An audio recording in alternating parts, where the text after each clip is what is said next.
ETHOdyssey panel on diversity and what it's like to journey into Ethereum from a strong women's perspective. And we are so delighted to have an amazing panel for you today, hopefully an incredibly inspiring panel to basically get you to drop everything that you're doing in Web 2 and join us over in Web 3 and start building with us. I'm joined, so I'm Simona. I head up community strategy for ETHOdyssey, amongst a few other plate spinning things that I do in the Ethereum ecosystem. I am joined by my wonderful co-host, Helena. Helena, hey, hello. I'm growth lead over at Centrifuge, and I'm also co-founder of ETH Berlin as well. And like Simona, I've also dabbled in a few different areas of the ETH ecosystem as well. Over to Harshita. Do you want to introduce yourself? Hey, hi guys. So this is Harshita. So I am the co-founder with TimeSwap Labs. So TimeSwap is a DeFi protocol, which is a fully decentralized lending and borrowing protocol, which is completely Oracle-less. So I am the co-founder with TimeSwap, and I take care of marketing operations with TimeSwap. Awesome. Thank you, Harshita. Richa?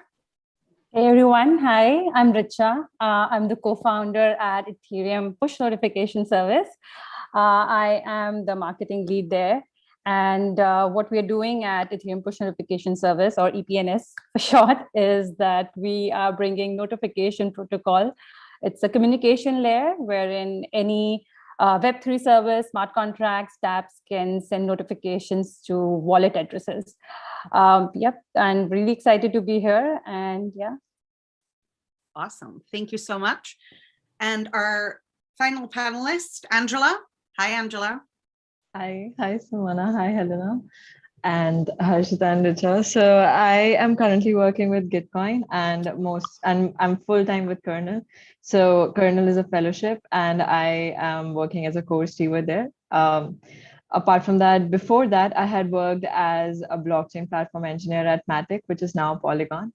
And that was my first entry into blockchain. So I entered into blockchain through Polygon. And ever since, I just never left Ethereum then. So, and here we are. It's kind of what happens, right? You never really leave. Like, hold on a second, I'm going to stay because this place is wonderful. Exactly. It kind of is the way it goes for all of us. But I'd love to know what that journey has been for each one of you, right? Because each journey is different. Each journey is so meaningful in what we bring to the space, how we shape it individually, right? The values that we bring and so on. For me personally, it was very much a, read about it, realize that stuff is already happening, again, drop everything and join, because you're like, okay, I need to be there and build this new Web3 situation. I cannot possibly continue my normal endeavors.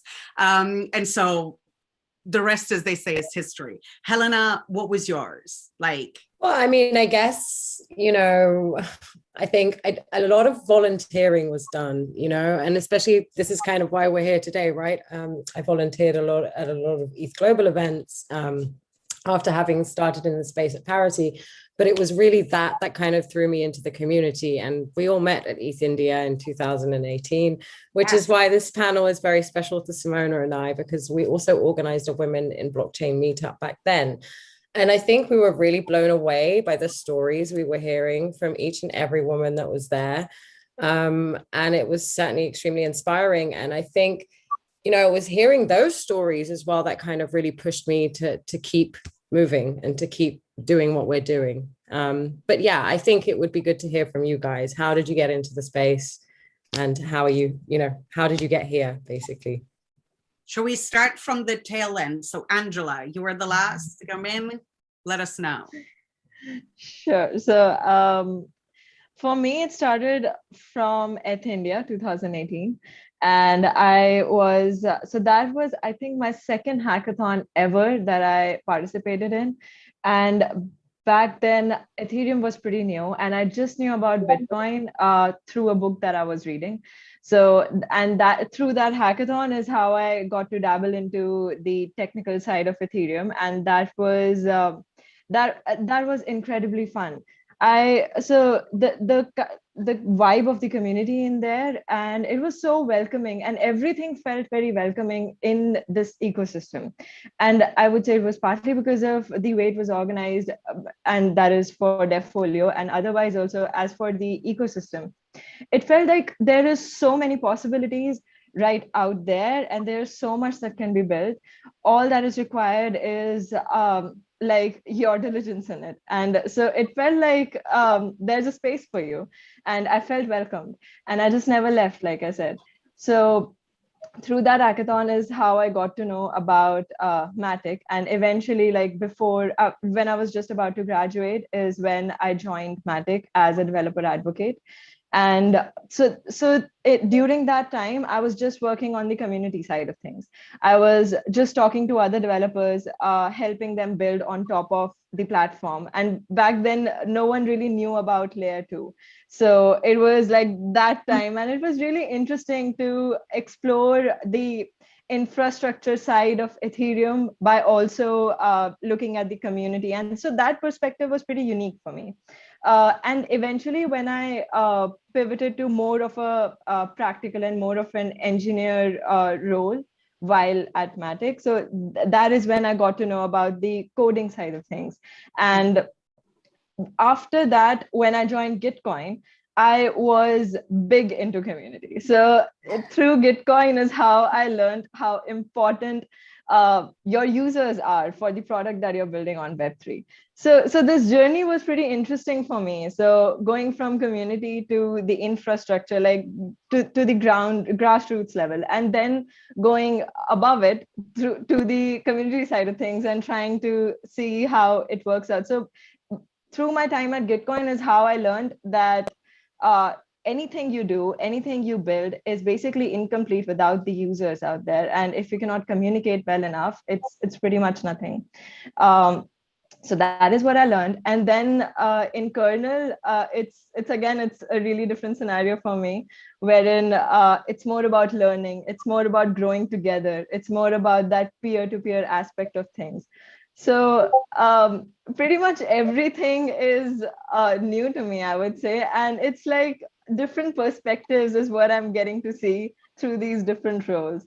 So I'm just, I would say, just winging it. Let's see how it goes. All of us are. I love story.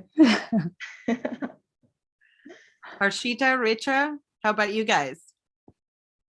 I can start. Yeah, You want to go sure. ahead? Go ahead, Harshita. So my journey actually practically started from 2018, where I got to know about blockchain technology. I was introduced while I was working with Walmart. So, but yeah, I was on and off, in getting in. I mean, just reading about blockchain, and I was very much interested in DeFi space because I firmly believe that DeFi has, it could be pivotal. It can play a pivotal role in changing the way finance in legacy system works. So it can revolutionize the world as we see. So yeah, I mean, somewhere, some part of me always wanted to come full time into this, but normally in traditional world, what you see is that you tend to become very much into your comfort zone, right? So you are working in some farm companies like Facebook, Google's, and Oracle's, and you sometimes start getting into the comfort zone where you don't want to take that leap of faith. So for me, it was the point of taking that leap of faith. I think I was late to do that, but good that I took it last year. So in March 2020, I left my job, and I wanted to deep dive into DeFi. That was for sure. So that was the time I started reading more about DeFi, being active participants of a lot of community of different protocols. So, but yes, I mean, for me, the basically life has come a full circle today, because last year, somewhere the same time, I participated in ETH India Hackathon, where we created a protocol called Savify, which was a decentralized portfolio manager.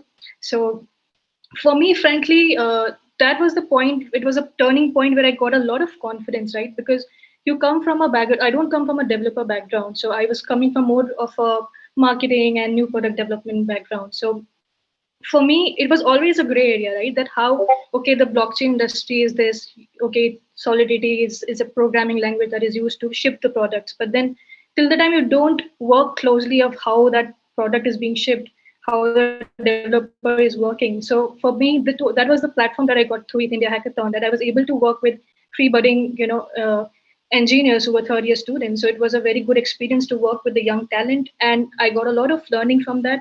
So yeah, that was like a turning point for me, where I was able to, one thing is you just read about the protocols, you read about, let's say, the industry, the technology, but it's a it's a different thing to work practically, to execute it on the ground, right? So basically, I would that's why, I mean, that was the first experience of building a product. So the moment we completed that product, so I knew that I wanted to, create something else, and be a part of this DeFi space. So that's how, we got in touch with, one of the founders of TimesWap Labs, and the journey started from there. And then we were able to get the funding from top tier funds of Silicon Valley, and the journey has been great since the time, I took that plunge. So I think I would say, if you are a woman who is basically very much interested in blockchain, but somehow is not sure, I would say, just trust your, let's say, trust your feeling, trust your basically interest, and then take the plunge. Just come here. So essentially, which Angela also mentioned, right, that this ecosystem is like an open community platform, right? So you want to be a part of protocol, there's no hierarchy level that you find in legacy system, right? You just have to just join, connect to the protocols, to connect to the community on Discord and Twitter, Telegram, wherever they are, and just ask any questions. I mean, people are so supportive here. So it's a game changer for me.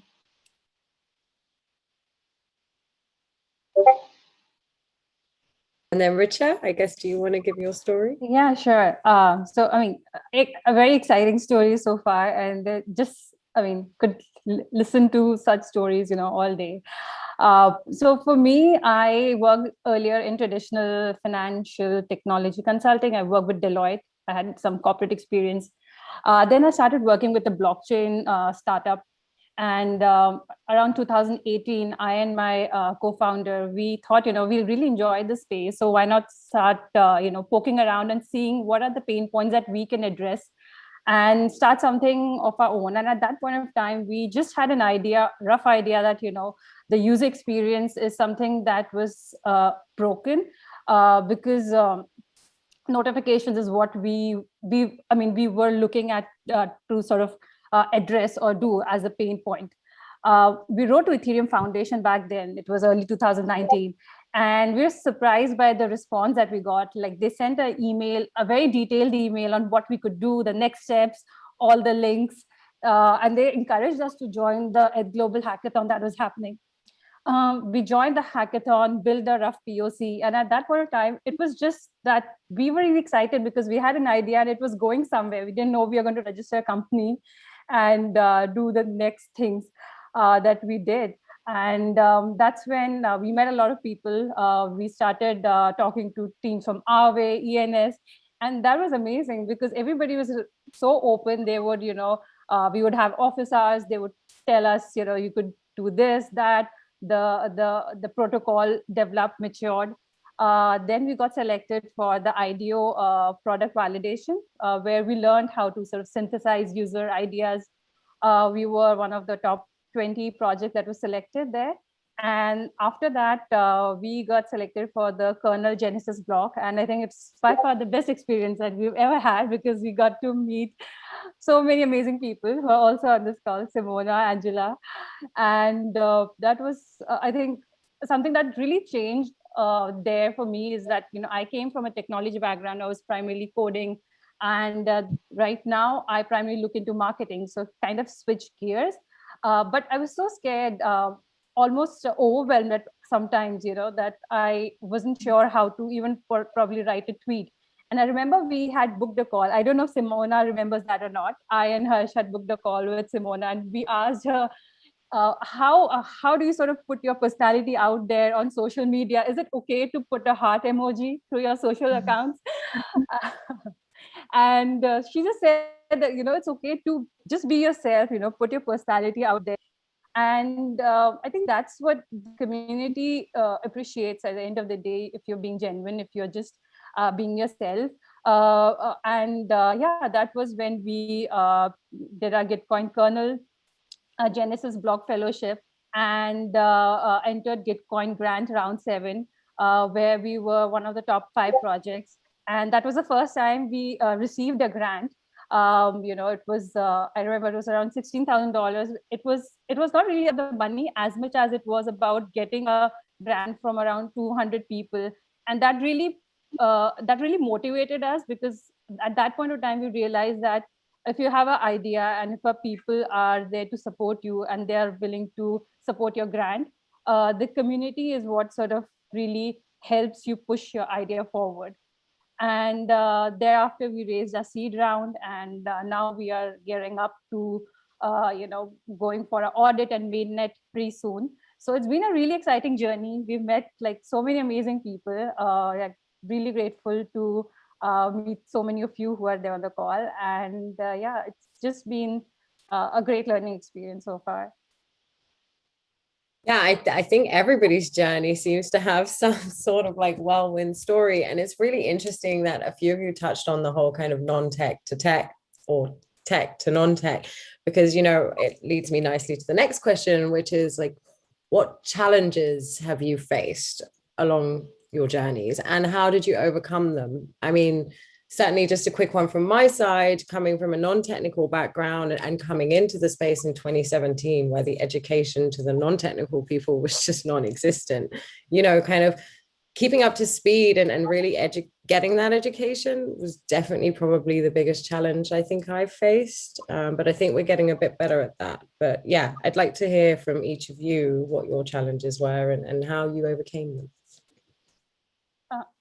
Yeah, maybe I can just pitch in to what I was talking earlier, that initially, I will be quite honest, I was very overwhelmed by a lot of new things, even terms and blockchain technology, a lot of things that were really new to me, and I was not very sure what to do about it. I'll probably Google a lot of it, but along the way, I realized that it's just as simple as asking people, or asking for help. Whether it's in your team or even if it's around with people. So I think the beauty of the ecosystem has always been that people are open to talking and helping each other out without being judgmental about it. I think that's really sort of important, not judging each other for something.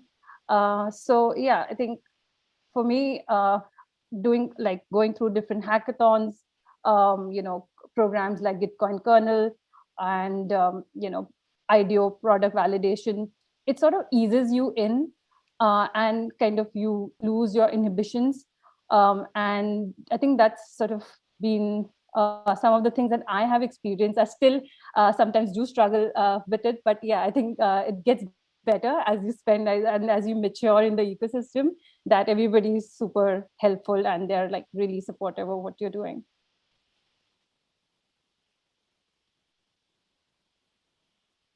Harshita, Angela, any kind of challenges or anything that you've kind of, was a little bit of a bump in the road? Yeah, I mean, for me, frankly, honestly, once I decided that, I want to be part of this ecosystem, for me, there were not many challenges in terms of, let's say, getting the resources. I mean, as I said, that, the best part about Ethereum ecosystem, is like, it's like so open communication that, everyone who is interested and be part of any protocol, be part of any of the projects, you can just reach out to the team and, everyone is so willing to help you, including the founders and the community. So that way, that was not a problem. But yes, as Helena was mentioning, that we have to kind of taking that first step can be a bit difficult, because I think still, if you look at blockchain, is still not mainstream as a technology. So let's say the students who are still wanting to plunge into the blockchain technology or Ethereum ecosystem, I think educating about how this has the potential to revolutionize the world, because let's say how Web3 is going to get mainstream, and I will start looking for, let's say, long term, for 5 years from now, how do you think that the Web3 is think will be evolving? So basically educating them of the potential that blockchain space, let's say, has. It's like fully decentralized, it's trustless. So it has a true potential of, changing the humanity as we see. So it can be a paradigm shift. But then that education has to still go mainstream. I mean, so I think creating more platforms where, we can, so essentially we are already organizing hackathons per se, for example, but then creating more platforms where, it's more about having some mentors where, let's say some of the students who want to just reach out, they can have their mentors and just clear their questions if they have. So it's about, I think, more about reach and the education. Other than that, I think once you're part of this ecosystem, I see if you are a passionate and interested person, you can find your ways, and people are very much helpful in this industry.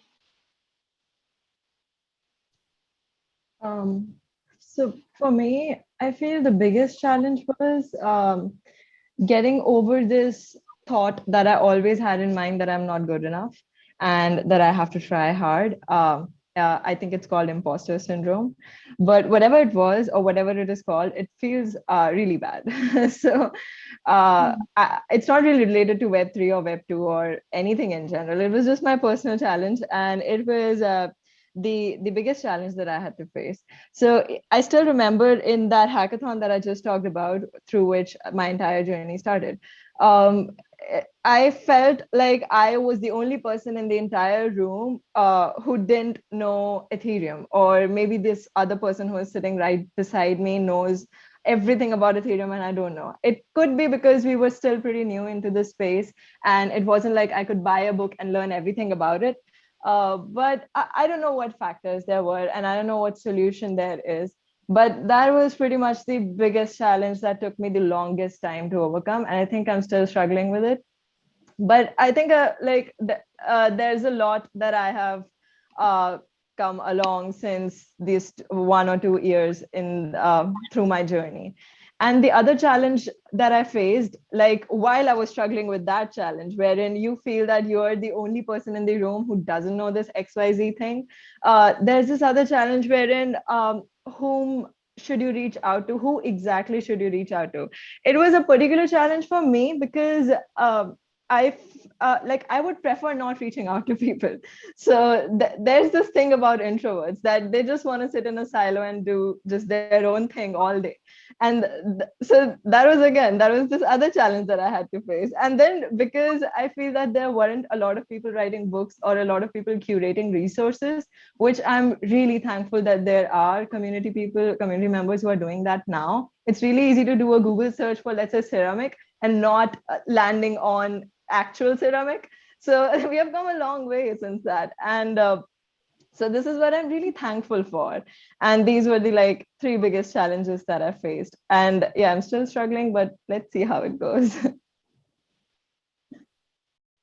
I love all of those kind of moments so much, because everything that I'm hearing is like the main thread is the community is so open and welcoming, and you can finally get rid of that imposter syndrome that maybe, we've been taught to kind of have, because there's so many structures and certainly corporations in Web2 that are like, no, this is so important and you're not. And I feel it's that kind of leveling of the playing field where you're like, yes, you can absolutely ask questions, and yes, here are the answers, or here's a link, or here's a connection, or you should chat to so-and-so. And it feels so seamless, these little connections that we're making. It's like the perfect illustration for like the peer-to-peer kind of model, right? It's certainly been that way for me, just the connections that you make with people, and then those kind of level you up, and you constantly just like keep going and going and advancing by all of these connections that you make. And right, I feel that's definitely a big part. Agreed. Yeah. And so with that in mind, with those connections in mind, with those, the importance of that network and the importance of the, helping each other out and contributing to each other's stories and journeys and advancing through them, what are you doing individually, collectively, to enable newcomers, right? Now that you're basically like different varying degrees of OG, or definitely working your ways to getting there, what are you doing to prepare that path for, or make it easier for women and for anybody, all of these newcomers who want to get involved? How are we making it better? How are we paving that way? Can I go first on this? Yeah. I'm a steward at Kernel, so need I say more? There's nothing I can add in there, honestly. Do you want to give like a little bit of an insight, in a nutshell, what Kernel is and why it's so helpful? Absolutely. So like you mentioned, everything. So the greatest thing that helped each one of us in this panel, and in general that people feel welcomed in here, is because of this community aspect of things. You can imagine this community as a graph, and you can imagine Kernel as the colored nodes in it. So Kernel is curating that community for you. And once you are in the community, you feel, so it's just all of the energy that you feel in Ethereum, or all of the energy that you feel in Web3, it's ramped up inside Kernel, and it's focused learning throughout the 8 weeks. It's a bunch of things. It's not just learning, it's building, and it's getting to know other people. It's just building your network so you can make your own journey throughout it. I don't feel that, so it's not like you come with a certain mindset, or you come with a certain end goal, which is just about building. So there was this one podcast that came out of last block. So Alicia started her own podcast out of it. So your adventure can be anything. And it's just like that. Your adventure in Web3 can be anything. Richard didn't decide to be a marketing person, but it so happened in Web3. And that is how it happens in Kernel. So it's like that mini version of what Web3 can offer you. And I feel like that is the one perfect entry or gateway into this wild, chaotic, and beautiful space that you can be in. So it's nice to have that handbook with you. It's like a hitchhiker's guide to the Web3. That is what we try to do. That was very poetic. I love it. Thank you.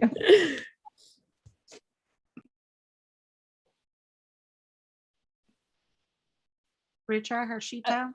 Yeah, Yeah, sure. Richard, go ahead. Yeah, I just had small thoughts. I think, and after what Angela said, I really am out of words to sort of continue. But I think, along all of this, I kind of realized through our journey last year and this year that there are so many people that we met for the first time, and they were more than kind, and they were more than nice to sort of help us for no sort of return, to say it was not transactional at all. So we were talking to one of the founders of a very big project, and I'm sure he's super busy for the whole time. And we were trying to raise our seed round, and at that point of time, we were doing like 1 hour long pitches, and I'm sure the investors were probably not excited about it. So we were talking to him, and he said, okay, you guys just book some time with me and we'll go through a pitch deck. And he sat with us, he went through our pitch deck for an hour, and he told us, you can do this better, this, and he gave us all the insights and feedback on it. And I think somewhere along the conversation, he said, just make sure that, you guys pay it forward. And to me, like that was just that moment. I was like, oh God, like, that's the key, right? That's a mantra that you sort of, you kind of hold on to, and you also pass on to, that you should pay it forward once you're in a position that you've learned something, you have achieved something.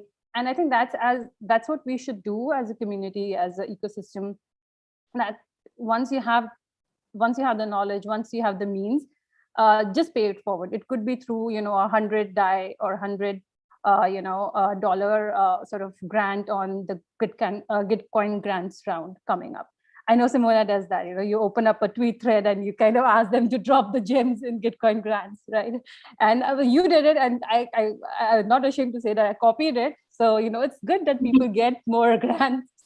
So yeah, I think the biggest learnings have been to pay it forward and to sort of look out for each other. So yeah. Yeah, I think Angela and Richa has covered a lot of things in terms of how we can give now to the, to the budding people who are interested in coming into the Ethereum ecosystem. So for me, I mean, for us also, it was the same thing. I mean, I take a lot of motivation for what, for example, Polygon has done in terms of Indian ecosystem, right? So I remember that, once we were also in the stage of where we were, reaching out to the investors for a seed round. So I remember the kind of help we got, from the Polygon, because Polygon is known to, kind of organizing a lot of hackathons in India, and also they have a lot of, let's say, incubation programs where the personally, the team helps you if you have a good idea. So the kind of help that I got, I think the three co-founders got. I mean, that was, we were able to, kind of get a lot of learnings from them. So I think that helped us a lot. So I think from us, I think what we also think is in the long term, as part of being the TimeSwap teams, that we also want to create, let's say, a lot of participate in a lot of hackathons, organize a lot of hackathons, and reach out to more colleges and schools, let's say, in India, and just increase the reach. So that's how we want to help ETH India per se to kind of increase their reach in Indian colleges. So I think there's a lot of still scope in that. And apart from that, so this is about getting, let's say, the young talent, but also there's a lot of budding entrepreneurs who wants to kind of create their own products.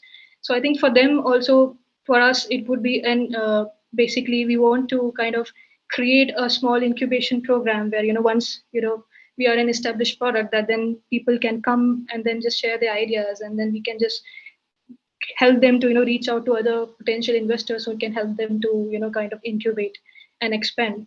So one is that, and then one would be also, since we are into DeFi space, we also plan to create a repository of, because the problem that I also faced that when I was starting in DeFi specifically, of course other people who were let's say uh, were planning to participate in, let's say, any other, let's say, just read about any blockchain project, is that they struggle to find out what is the right kind of content or right kind of material they should look out.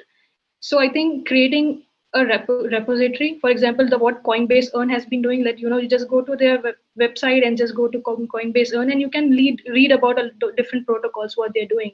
So it's like a elaborative course that they have created. So from our side, as a responsibility, I feel that once we have, since now it's been more than 1.5 years we are into this DeFi space, so we have a lot of knowledge to impart. So I think our goal is to also create a repository of, let's say, if somebody is trying to learn about DeFi, repository of a lot of content, let's say links to different podcasts.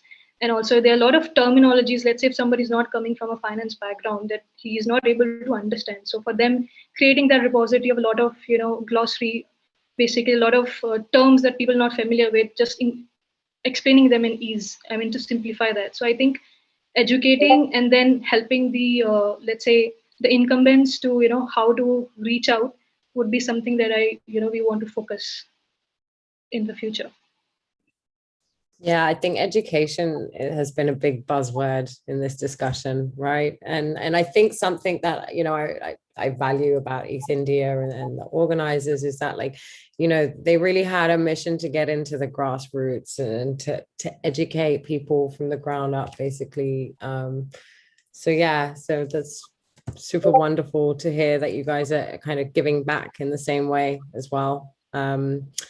I think we actually have a little bit of time for some questions, and we have some questions in the audience too. So I'll ask the first one. Okay, so what are the best places to get feedback or funding after you have a proof of concept? And that's from Shrey Paharia.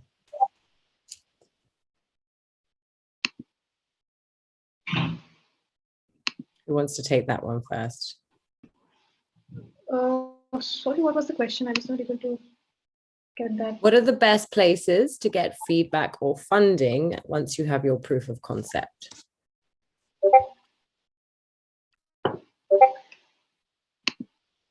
I think, see, there are a lot of, what I feel is, let's say if somebody has a good idea, would be, of course, there are a lot of platforms, like you have a lot of hackathons where you can participate with your POC, which is already ready.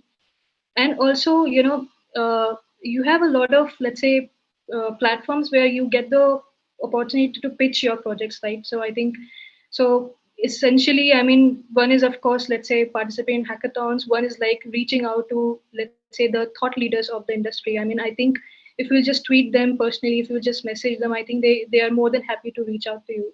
So finding out that list of people who could help you, let's say if you are trying to explore, for example, in DeFi space, you just have to figure out, I mean, what are those thought leaders? Maybe you just reach out to the anyone in your circle and just ask them, what are the potential thought leaders that I can reach out to with this idea. So it's just like about finding those groups. We have a lot of groups on Telegram channel also, where there are a lot of uh, DeFi founders and thought leaders part of that group. So you just have to create, once your POC is ready, write down your thoughts into some articles and some slides and just reach out to them. So I think maybe just finding out the right people to reach out to would be the best way to start with.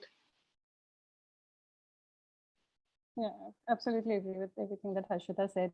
Hackathons, I think just some of the best places to find feedback, to get insights from protocol teams on if you're building around their protocol, and around funding.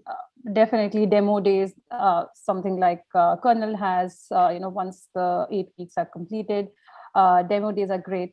And at the end of the day, I think crypto Twitter, the DMs are open. So whatever, if you need funding or if you're looking to get feedback, I think crypto Twitter is the best place to, tag people and check, ask them to help you out.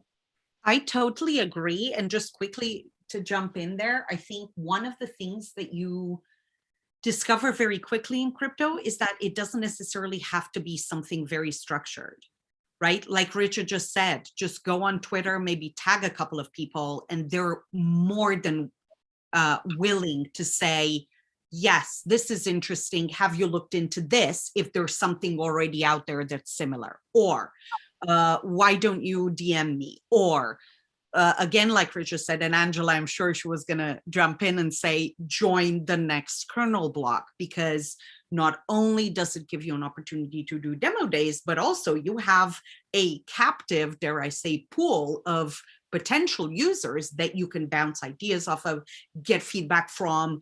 There's a lot of mentorship. So opportunities like that are super, super easy. But again, don't feel like it needs to be structured all the time. Most of the, or a good chunk of the things that happen in Ethereum happen just in very unstructured ways. Again, Twitter is great, dropping into some community discords, the same, and then you just start finding those connections.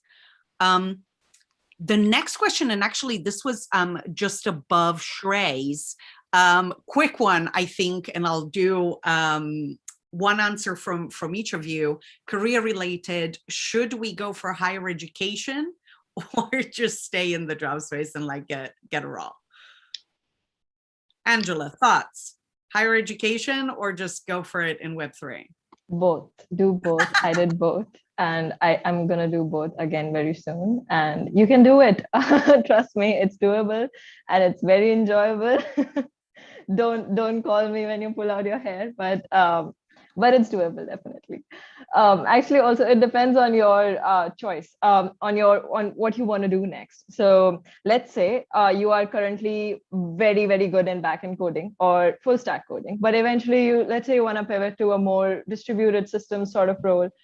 Maybe you like systems engineering. So that is when you should really think seriously about getting higher education. Or let's say you're currently much more into coding and you have a lot of experience, but eventually you want to be a founder with, let's say you want to have some business administration skills. So that is when you can consider getting higher education and let's say MBA.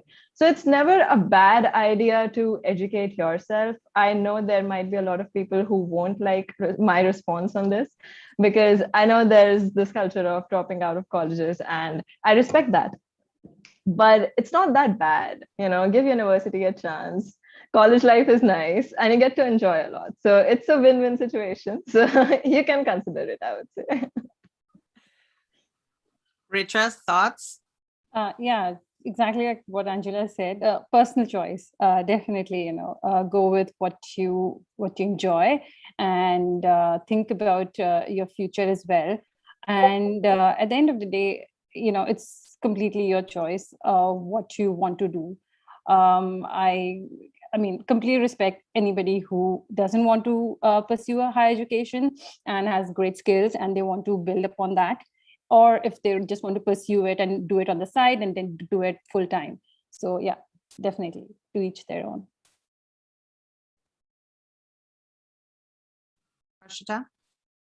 So I don't want to be spoiling, the students, but for me, I personally think that, I don't give a lot of weightage to degrees, right? I mean, we are more used to getting the degrees and still don't know, what we want to do with life. So I think, of course, I mean, it's like your personal interest. So once, of course, most of the people might not even know, right? I mean, what is their interest, but at least they believe in something. So if you find some feel interesting and, again, I would say just don't go with the herd community, or let's say what other people, think, or what is more socially apt. Don't go with, let's say, just, for the package, or how much money that the job offers. Go for what you believe in and where you feel that you find yourself working long term. So I think if it's a degree, of course, if you feel that, degree is going to give you a lot of, let's say, exposure while you're, studying, or being part of that, let's say, degree, then for sure go for it. But then again, I would say don't go for the degree for the sake of it, because I think now the world is moving towards where people don't give weightage to your degrees, but how much knowledge you have, what talent you have, what skills you can bring to the table, rather than, from what background you're coming. So I would say just go with your interest, just go with the field where you believe that, your long-term interest lies. Awesome.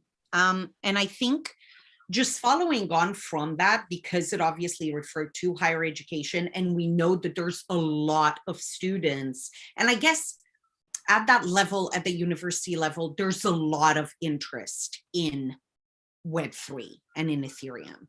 And we've got here, Shubham is saying, I think students being more vocal on their campuses to highlight blockchain or really kind of drive that attention to blockchain is needed. Like, what do we feel? Have you had that experience where there was a very prominent blockchain club on campus and that helped? Or how do we feel we can enable that in those higher education or educational institutions?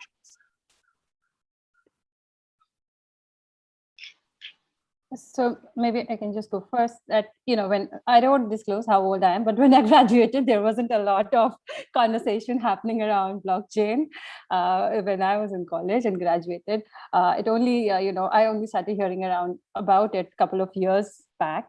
But having said that, I think one doesn't really have to wait for, the college to start that initiative now. Everything is so open. I mean, we are right now, at Indigo, ETHOdyssey, and we are having these conversations. So these are great platforms, forums, where, and like Kernel, where all these conversations are happening. We have, one of our team members, intern, he's, Robin, he was part of the Kernel at this time. So, he's in college, he has his own project, he's also in Kernel, doing so many things. I think that's like, I mean, this is the time to be. I mean, this is the best time to be. You can be in college, you can, learn so many things along the way and be part of different groups. So yeah, I mean, just go for it. And, if there's anything that you need, there's plenty of resources. Reach out to any one of us or anybody from the team here. I think everybody is happy to help. Yeah, I guess with that, we should wrap up.